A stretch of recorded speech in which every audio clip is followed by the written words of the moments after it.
Good morning. This is the podcast. We're looking for a name. I'm thinking the Arkiana podcast. We have some good music going in the background. Your host is Jim Harris. I'm with the Louisiana boys turned Arkansans. Rick David, 24. The Texas A&M game coming up this Saturday. And what's ahead for the Razorbacks beyond that? The Texas A&M game where we were just hemming them up left and right, and that just was not happening in the game. And then tackling was poor. We still were letting people slip off. I think Rob Smith put it the best yesterday, and he said he didn't put them in the right position to be successful, and I would agree with that. And something else had happened out there. We started Dre Greenlaw, who was a freshman that had been playing safety a year ago for Fayetteville at linebacker, and he was out of position. But at the same time, Drake also adds a level of speed out on the field and can do a lot of really good things. Offensively, we were able to produce. We were able to tell me we had a quarterback that would throw for 76% of his passes completed. I think we'd win the game, but that just didn't seem to happen. Okay, that's the South Louisiana look at it. Let's see what the more northern look at the ball game was. Well, when you talk Louisiana, it's always lower Arkansas to me now, the L.A. of Louisiana. If you look at stats, we did what we set out to do on offense as far as time of possession, yards rushing, etc. That bring your punter onto the field, you're having a great day on offense. The second thing, Rick mentioned having a freshman linebacker. Anytime that's the case, you're going to perform when it comes down to 3rd and 3. When you have an opportunity at the end to hit a receiver, you got to get that done. I still think Brandon Allen's a very good performer, and he's going to have to win some games for us at the end. And what kind of coffee are you drinking today? Bad decisions. This time, Patrick Mahomes is a heck of a quarterback. He started coming on last year, played the last 4 games for Tech. This was not the Jets end up looking okay, 16-21. He had 1 interception early in the game. But, getting down to the 3-yard line and not recognizing and having a tight end who doesn't block against the run assigned to that side, I think all that is in a quarterback's head to me. That's my thinking. I think that Arkansas did end up trying 2 field goals instead of scoring touchdowns, and how long do you go in this season with the schedule they've got coming ahead before you decide, it's been a good run and all that, but we got to start getting a quarterback ready for next year because this isn't working. And, just keeping this guy out there for 5 years and going 5-7 is not the way to build for next year. Rick, I'm going to start it out with you. With Brandon Allen, it's one of those deals where I agree with you on the component of producing, but when you really break it down, it's producing in a critical moment, and he does not do well there. You look at what happened against Toledo. He makes 2 passes that are so far overthrown over Hunter Henry, we don't have a chance to even grab the ball. This week, he gets in the same situation where it's crunch time, and he underthrows a pass to Jeremy Sprinkle. I believe that was probably one of the worst passes that I have seen in a college football game in crunch time. It just goes to show it's between the ears is where his issue is. Because when you watch him and he's freelancing out there and he's not thinking about what he needs to do, the pressure's not on, he does well. When you complete 76% of your passes, that is strong. In particular, one of the most impressive plays was the play-action pass where they threw it to Drew Morgan for the touchdown, the last touchdown we scored. It was just really a well-designed play. We have so much more precision in regards to what we're doing. In regards to making a change, I disagree with you there, Jim, because I have watched Austin Allen at practice. I watched him against Ole Miss last year. I've seen him in games this year, and people go say, well, he's not playing with the first team. Yeah, he's not playing with the first team, but I'll tell you this much. He's not better than his brother. So do we have our best option out there? Yes. Is it the best option in the SEC? No. I think that's the key component when you break it down. I'd like us to see get a little more creative in regards to our Wildcat package. You sit there and you look at Rafe Peavy, guy runs a 4.5. Why isn't he back there? They put Duop back there. Granted, Duop's an athlete, but you get a true passing option back there that could really kind of impress on things. Well, why run Duop one play on a 2nd and 8 that gets them down to a 3rd and 2, and then pull him back out? Threw Duop in there and then pulled him, as opposed to letting him go, throw a pass, roll him out to the right, roll him out to the left, let him run. You need to do those things definitely and be more creative. Mike Shepard, going to let you chime in on the quarterback situation and any more you want to continue on. I've always been a fan of Brandon Allen. I feel that he is good enough to lead us to an undefeated season if that's what is in our future. I think that this last game, Rick, you remember sitting in the stands, and there's observations that you make in the moment, and I was reminded of those. Defensively, we had 5 guys in the box a good bit of the time, and just simple math tells you, Jim, that if you have 7 offensive game, where on defense, Rick, another observation we had was how far off our cornerbacks were playing on their receivers. If you're really wanting to disrupt or make a change in the flow of the game and get some momentum, you gotta be aggressive. I didn't see aggressiveness from our defense. So those are the things generally as a fan in the stands watching that have stood out to me, and the other teams seem to be doing those things, and we are not. We do not have a sense of urgency to win the game, just looking from the outside. So those are the things that I think we're going to have to change. Well, go ahead, Rick. What Mike's talking about with that sense of urgency, I think you could a synonym for that would be creativity. It really is. We don't have that level of creativity. We have some, but then we don't use it consistently. And the game has gotten so. I pointed this out in the Democrat Gazette. He said, a spread team got killed by a power I team. LSU just mauled Auburn. They mauled them. And which you can do. And, Arkansas was definitely the more physical ball club against Texas Tech. It's kind of funny where Cliff Kingsbury in his comments, if you want to talk about a street fight, we definitely won the street fight. But I'll tell you this much. They threw smarter punches. And that was the difference. And it comes down to that creativity, the sense of urgency. Cliff Kingsbury had his boys ready to play. Yep. When your quarterback completes 26 of 30 passes, that's impressive. That boy was keyed up, and he's good. He can't throw the long ball very good. You talk about Johnny Manziel, they're making comparisons about that in the replay. I'll tell you this much. He ain't no Johnny Manziel, because Johnny Manziel can throw the ball deep. That kid, though, he can run the football. He's tough between the ears, and he can throw the short pass really well. Yeah, he's pretty stout for a true sophomore. Yes, indeed. As opposed, again, I go back to a 5th-year senior not making the plays I think a 5th-year senior can do. But, we can throw that all behind. We can push. It's all behind us. We're moving on.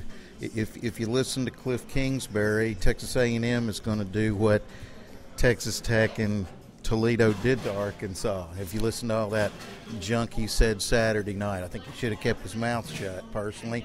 I think our coach should be a little more humble, too. I think both of them could have just moved on and not said anything. I really haven't seen anything quite like this, 2 coaches going at each other.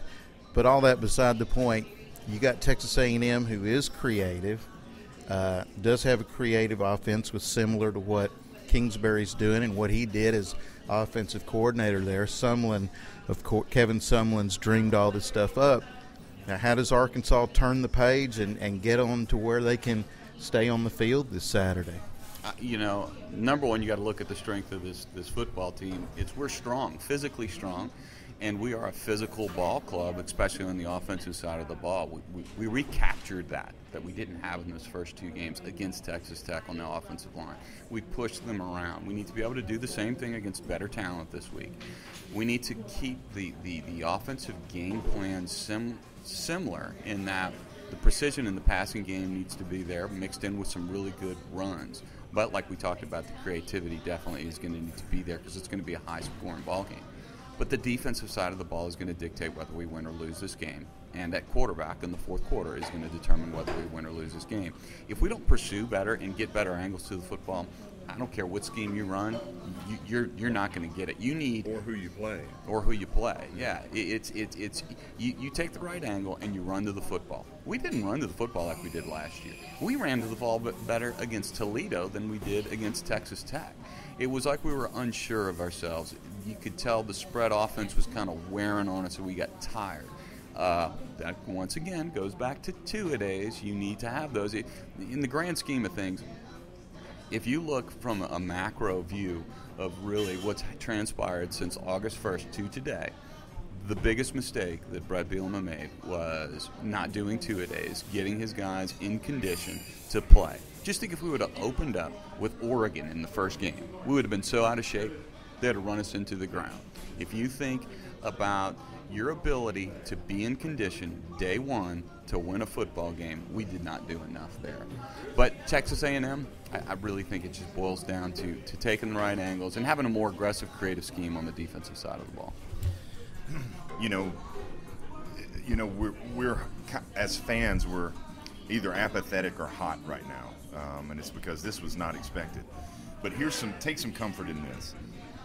If you looked at our goals as an offense coming into the Texas Tech game, I would say that we hit probably 80 to 90% of those goals. Third down conversions might be one that we didn't have a star on the grid, right? So take comfort moving forward. Moving forward, we're going to do some things well on offense. I do think that Brandon needs to have that confidence and that killer instinct in the fourth quarter. That's one thing that can change. Other than that, the kids are playing hard. The effort's there. The alignment assignment typically on offense is there. Defense, I'm with you, Rick. I think if you're playing a precision offense like that, there is no hesitation on defense. You have to be flying to the ball.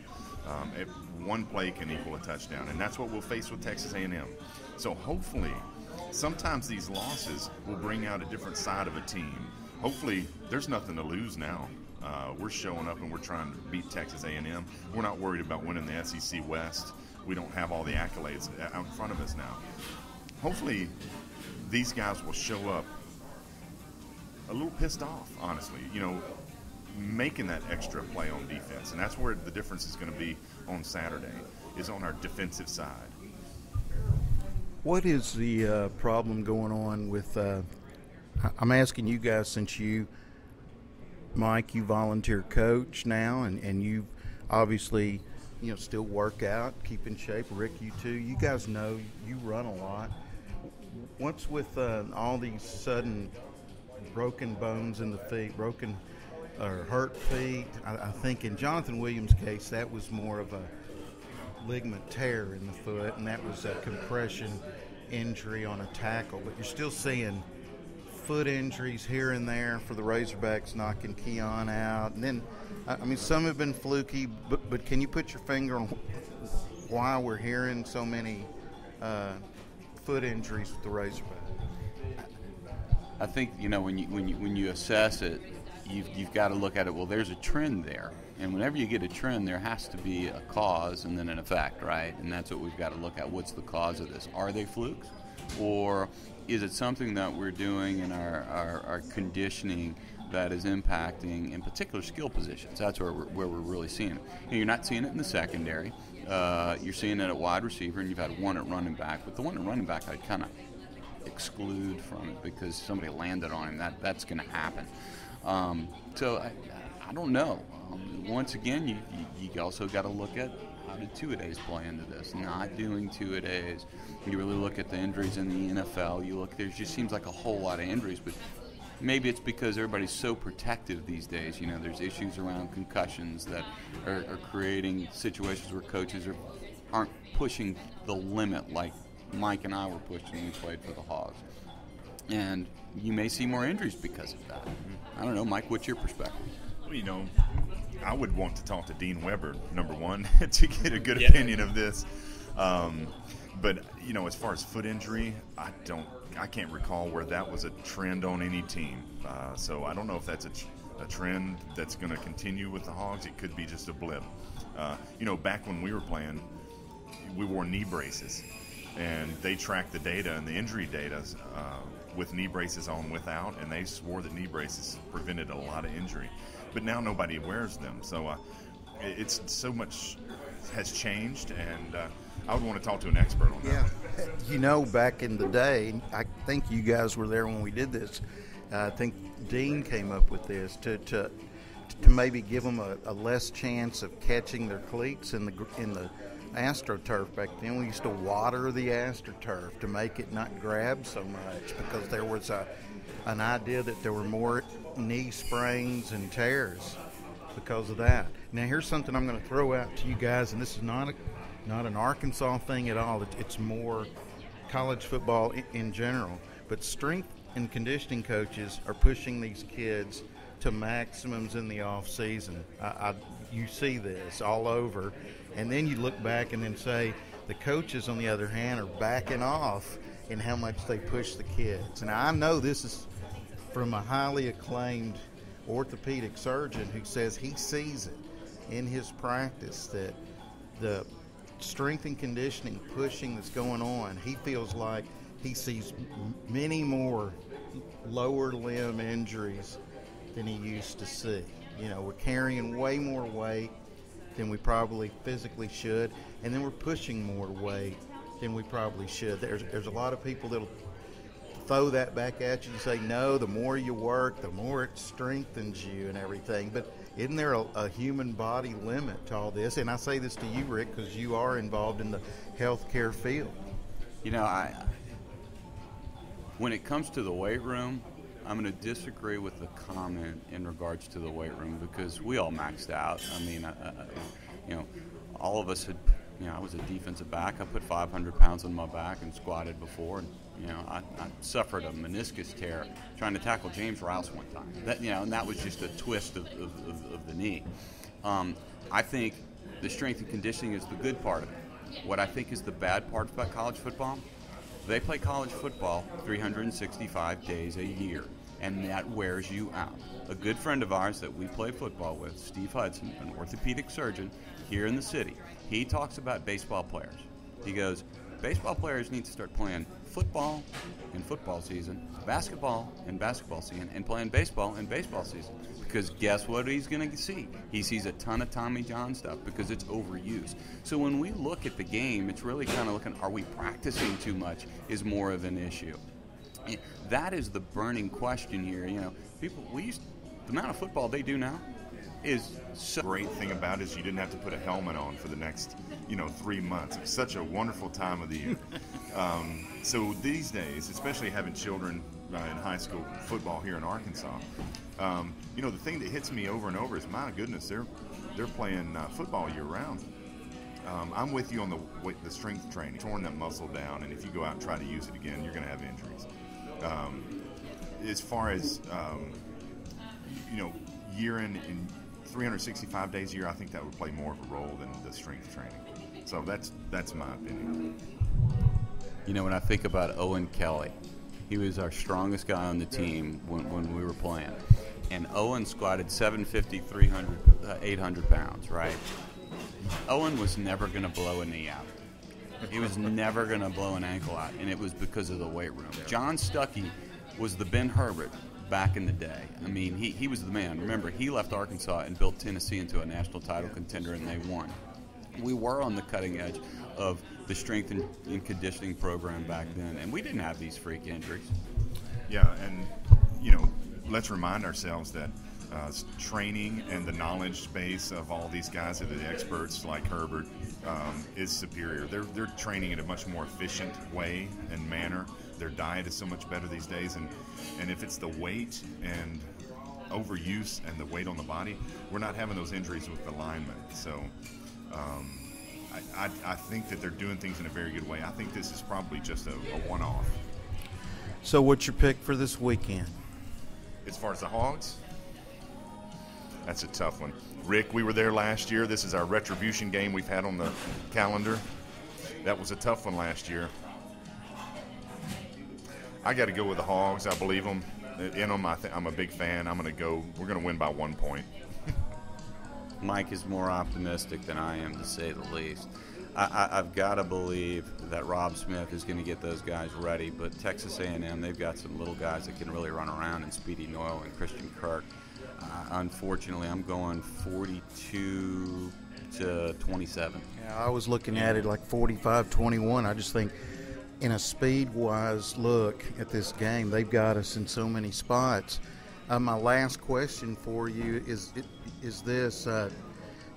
Texas A&M has been, since the Manziel season, the breakout year, you know, Sumlin has recruited fantastically. They've been up with Georgia and Alabama and LSU in recruiting classes. You look at Alabama's recruiting classes. I mean, they're not the Alabama they were, but they're still up there. They're not taking this huge drop. They get the best recruiting classes. Georgia, we're seeing a powerful team this year. They always have a quarterback to at least step in and move the team. LSU's recruiting, I got to tell you, I'm going to end up with egg on my face thinking that this is going to be Les Miles' exit year, and instead he's got the next Herschel Walker now at running back, it appears, in Fournette. All that great recruiting for them. Tennessee, who comes up on our schedule next, I know they're not showing it necessarily in the wins and losses, but they have out-recruited us by a landslide. Can we even make it up the West standings? I mean, looking at how things have changed this year, with our recruiting at 11th, 12th, 13th in the conference, can Arkansas ever compete beyond the bottom half now of the West? I believe so. Arkansas has never been at the top of the list in regards to recruiting, and it just has to do with the population of the state. You know, right now I believe Arkansas has a total of 4 players that have been offered in the state, and those guys are committed to the Razorbacks. You look at, you know, what LSU has to pull from. You know, Mike and I have a lot of experience, obviously, in Louisiana. I coached for 6 seasons down there. I could take 2 high schools where I coached at, and there are more Division 1A players at 2 schools in New Orleans, Louisiana, than there are in the state of Arkansas. And that's a tough pill for people to swallow. That's why selective recruiting is so important, and I think Bielema has done an excellent job with recruiting. Getting people to the University of Arkansas, he gets them on campus, and they're shocked at what they see. He can do it. It's just going to have to be with a lot of out-of-state guys, and when we got to hit home runs in-state, you know, that's an important component. But, you know, it comes down. We didn't have the best athletes when we were playing, and we won two Southwest Conference championships. A&M did, Texas did, but we beat them. You want to know how we did it? Physical football, Ken Hatfield style, kind of like what we have right now. You had a good quarterback. We had a guy who could run it. Yeah, you had a winning quarterback who I knew when they signed him would lift the boats around him. He was that kind of quarterback. Thank you, Barry Switzer, for not recruiting Quinn Grovey and sending him to your alma mater. Yeah, another thing about Arkansas football and what we've done well with Bielema is player development. We have very good coaches, and you can take a 3-star like Trey Flowers to a higher level is our success outside of the state. We have more of a footprint in several states that we did not before he arrived. So the future is going to be fine. Again, to repeat what Rick said, we've never had top recruiting classes to outdo these SEC schools that have been around for a while. So I'm not concerned about that as much as I am the player development. I think Bielema and them get their sights on a guy that they know is going to fit into the system and that has a good upside, whether he's a 3-star or a 5-star. So the recruiting rankings, it's not as applicable to me. Well, I said that was the last question, but I'm going to ask y'all one more. I just can't. I got to ask it now because this is what people talk about. It depends on how we perform in the games going forward. Toledo was ugly. The next week against Texas Tech, we played a whole lot better football, and on the offensive side of the ball. What we have seen in Bret Bielema teams has been constant improvement throughout the year. It happened his first year, and we were horrible his first year. But then all of a sudden we're in games against Mississippi State, and we should have had LSU beat. Last year, when did we get on a run? At the end of the season. He did that at Wisconsin. His last year, they were stinking it up. They couldn't run the football. Monty Ball ends up being the top rusher by the end of the year. That is what Mike was talking about. This is where this coach is very good in getting his guys to play. And his players buy into him. That is the most important component, because when you recruit somebody, the best recruiters you have are not the coaches. It's the players. Trust me, players were not recruiting very well for Bobby Petrino, but they are recruiting very well for Bret Bielema because they enjoy him. They realize he pushes them. He's like your uncle that you don't want to screw up in front of. That is a component that Razorback fans need to realize that's there. You know, I've been wrong several times in my life, especially talking about football, but I don't see a lot of change in the coaching staff at the end of this season. Part of that is what Rick just referred to. I think we're going to still have a solid season. You know, he'll have these guys ready to play, especially toward the end. Also, if you look at the fundamentals of the staff that's in place now, you've got some new guys that just arrived. They're not going anywhere. Bielema's not going anywhere unless you want to, you know, spend half your kingdom to buy him out. So I don't think that's the answer, and I don't think that'll happen. Well, this has been a fun first podcast, the Archiana podcast. I don't know, that's as good a name for it as any right now. Hey, if you like this podcast, let us know. You've been listening to Rick David and Mike Shepard, former Razorbacks. You can also see them quite often on the Hog Zone on Channel 11, as well as myself. And I'm Jim Harris, the host of this podcast, and we'll be back. I guess we're going to try to do this kind of on a regular basis. Woo pig. Let's do it. Woo pig. Woo pig. So thanks for listening. We'll see you again.